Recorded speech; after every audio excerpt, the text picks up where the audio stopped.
थाना कोतवाली कमिश्नरेट वाराणसी पर पंजीकृत मुख्य अपराध संख्या 235/2025 धारा 26D एनडीपीएस एक्ट सहित बढ़ोतरी धारा 61(2), 318(2), 338, 336(3), 340(2), बीएनएस धारा 8, 21, 29 एनडीपीएस एक्ट से संबंधित 2 नफर अभियुक्तगण को थाना कोतवाली कमिश्नरेट वाराणसी पुलिस द्वारा गिरफ्तार किया गया।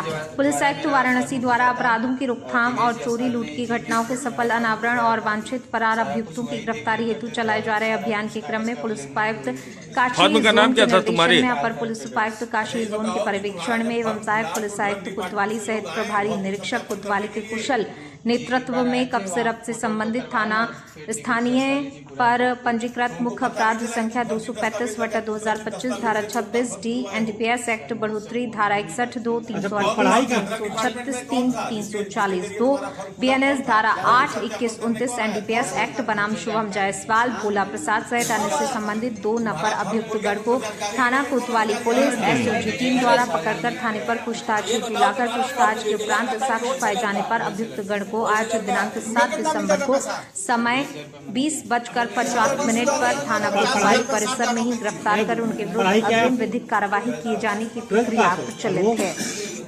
आप कितना पढ़े? चलो चलो खत्म कीजिए। टेबल खत्म जाएगी पीछे बैठ जाओ।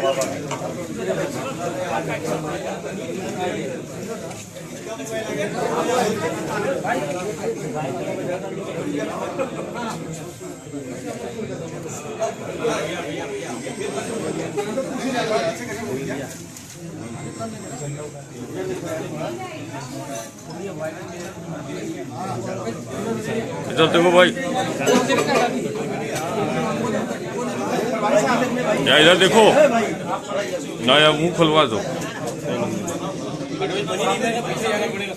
इधर देखिए, इधर देख ले भाई। लो ऐसे ही बना ले, कटोरी ज्यादा हो गया।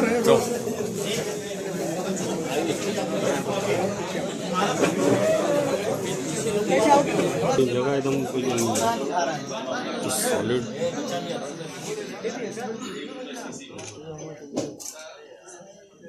लोकेश भाई थोड़ा मोबाइल पीछे के काम करो, अब एकदम आगे। इनको बताओ क्या करते माइक दिल भाई, माइक। अरे हमसे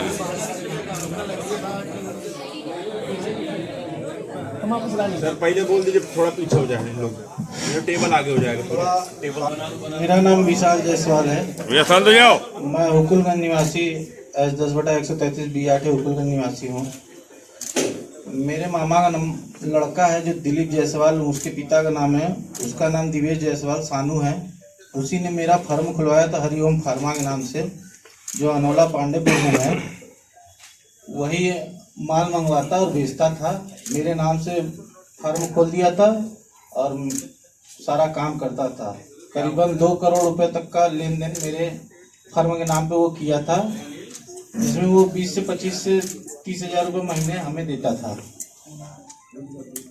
क्या माल मंगाता था?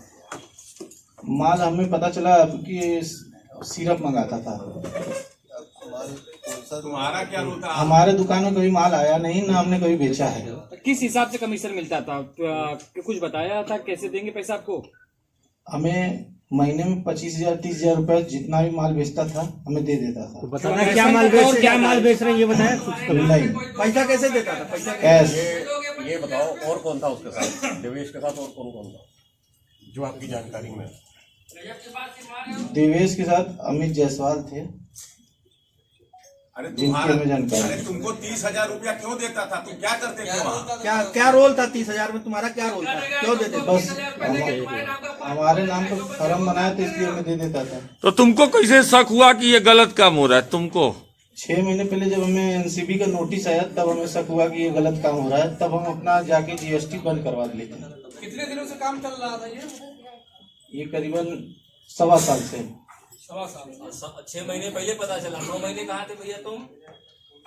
9 महीने तक तभी ना हमारे पास माल आया ना वो हुआ तो हम क्या जाने। क्या कह के तुमको पैसा क्या कह के दे रहा था? हमारे पास पैसा आता था ना। पैसा किसके लिए देता था? पैसा पैसा हिसाब से देता था। जब सर बिल काटता था वो बिल बताता था कि इतना बोतल कटा है, उस हिसाब से मैं पैसा दे देता था। तुम नहीं पूछते थे किस चीज का बिल है? तुम कि नहीं बताता था कि इतना माल बिका है, इनको बेचे हैं और उसी का बोतल किस चीज का था? साथ में जाते थे? सिरप का। सिरप का साथ था? में जाते थे? नहीं, कभी साथ में नहीं गया कि अब आपके नहीं। नाम से सब खुला हुआ था तो आपको ये चीज नहीं पता कि मेरे नाम से शुभम से कोई मिला कुछ तो कब सिरप था या क्या सिरप था? कब सिरप था? सही बता रहा हूँ, झूठ बोल रहा है, उसके झूठ बोल रहे तो सही बता। भैया भैया दीजिए उसको। सतीश भाई कौन लोग हैं?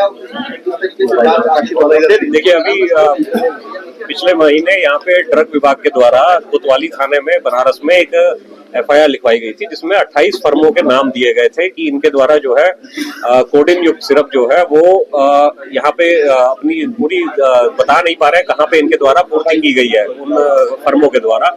और उसी में ये देखते हुए कि ये क्योंकि एनडीपीएस एक्ट के अंडर में कवर होते हैं एफआईआर लिखवाई गई थी कि इनकी जो है ब्लैक मार्केटिंग की गई होगी। इसी में पुलिस के द्वारा जो है विवेचना की गई है और इसमें गंभीर धाराएं बढ़ाते हुए जो अकाउंट्स हैं फर्मों के कई फर्मों के खंगाले गए हैं और इसमें पता चला है कि कुछ फर्में जो हैं पूरी तरीके से फर्जी तरीके से रजिस्टर कराई गई थी और उनके द्वारा किसी भी तरीके का कोई व्यापार नहीं किया गया है। जबकि जो शैली ट्रेडर्स है जो जिसके भोला प्रसाद मालिक हैं और शुभम जायसवाल उसके कॉम्पिटेंट पर्सन है, इनके द्वारा झारखंड से लाखों की संख्या में शीशियां जो है कोडिन युक्त सिरप की ये बेची गई है और इन फर्मों के पास कोई भी लेखा जोखा नहीं है कब कहाँ खरीदा है और कब इसको बेचा गया है। सिर्फ जो है इनके अकाउंट्स को यूज करके करोड़ों का जो है पैसा मुनाफा जो है वो शैली ट्रेडर्स के खाते में दिया गया है। सर इनको कितना पैसा मिलता था? इनको क्या लागत दिया गया था? देखिए जो इनके जानने वाले थे दिवेश जायसवाल शुभम जायसवाल इनके द्वारा ये इनको शर्तें बताई गई थी कि प्रति बोतल 1 रुपया इनको मुनाफा दिया जाएगा और इस तरीके से 35 से 40 हजार रुपए ये इनको दिया करते थे और बदले में इनका जो अकाउंट था वो पूरी तरह से फाइनेंशियल क्राइम के लिए ये यूज करते थे और जो कोडिन युक्त सिरप था इनको कुछ भी जानकारी जो है इनको नहीं पता थी और ये अपना मार्केट में ले जाकर के इसको बिचवाया करते थे और जो ट्रांसपोर्टेशन एजेंसीज का इन्होंने डिटेल दिया है वो फर्में एग्जिस्ट नहीं करती हैं। जो गाड़ियां हैं जिनका ई-वे बिल जनरेट किया हुआ है वो कोई स्कूल वैन है या कोई पैसेंजर जो व्हीकल्स हैं वो है जिनके द्वारा कोई भी माल ढोने का काम नहीं किया जाता है।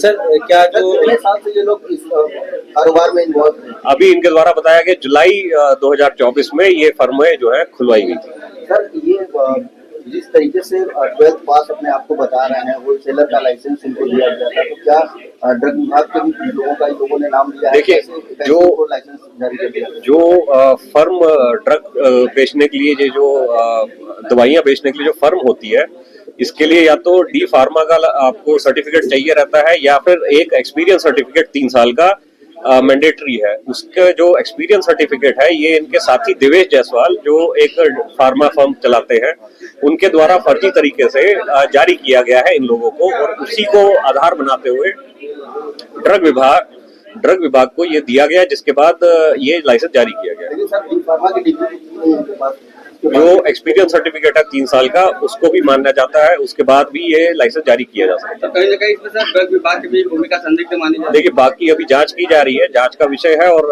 जो अभियोग है उसमें हम लोग फर्मों की जो है जानकारी प्राप्त कर रहे हैं कैसे कैसे ये फर्में। 38 फर्मों के खिलाफ मुकदमा पंजीकृत किया गया था उनके बारे में क्या कुछ जांच चली है? देखिए सभी से दस्तावेज मांगे जा रहे हैं और इनको जो है क्रॉस वेरीफाई किया जा रहा है और जहां पे भी ये लोग नहीं साबित कर पा रहे हैं कि कहां से खरीदा और कहां कितना बेचा है उनके ऊपर कार्रवाई की जा रही है। सर जो सिंडिकेट का जो सकना है उसके खिलाफ भी वाराणसी में 2 मुकदमे दर्ज हैं, उनकी भी धारा बढ़ाई गई है, उनकी गिरफ्तारी के लिए क्या कुछ प्रयास किया जा रहा है? देखिए जो अभी जानकारी मिली है वो भारत से बाहर भाग गया है शुभम जायसवाल और अन्य लोग जो है कुछ उनमें से कुछ और लोग भी हैं जो इसके साथी हैं जो अभी फरार हैं। इनका सभी का लुकआउट सर्कुलर अभी जारी किया जा रहा है और जल्दी ही रेड कॉर्नर नोटिस भी जारी किया जाएगा, जिसमें इंटरपोल के थ्रू इनकी गिरफ्तारी की मांग की जाएगी। सर डी कंपनी से भी कुछ जगहों पर चल रहा है, डी कंपनी से भी इनका जो है संपर्क था, पहले संपर्क था, वहाँ इन्वेस्ट करने वाले थे, क्या जांच में सामने आया है डी कंपनी? अभी ऐसा कोई तथ्य प्रकाश में नहीं आया है, जांच इसमें की जा रही है। सर इसमें कितनी श्योरिटी है कि वो आउट ऑफ इंडिया है शुभम जायसवाल? अभी पता करवाया जा रहा है और जो अभी लास्ट जो जानकारी मिली है, इनके द्वारा यहाँ से ये फरार हो गए थे भारत छोड़। तो उसमें कोर्ट में सरेंडर करने के लिए भी अपनी तरफ से याचिका लगाई हाई थी। कोर्ट में भी उसने सर देखिए वो न्यायिक प्रक्रिया है, वो उसमें हम लोग टिप्पणी नहीं कर सकते। सर जुडिशियल प्रोसेस में उसके सिग्नेचर हस्ताक्षर तो होते होंगे ना, अगर एंटीसिपेटरी बेल के लिए उसने अप्लाई किया है या फिर कानूनी कार्रवाई के लिए अप्लाई किया है तो उसके सिग्नेचर तो चाहिए ही चाहिए ना। देखिए वो न्यायिक प्रक्रिया है एक, उसके बारे में पता किया जाएगा, उसमें वक्त बताया जाएगा।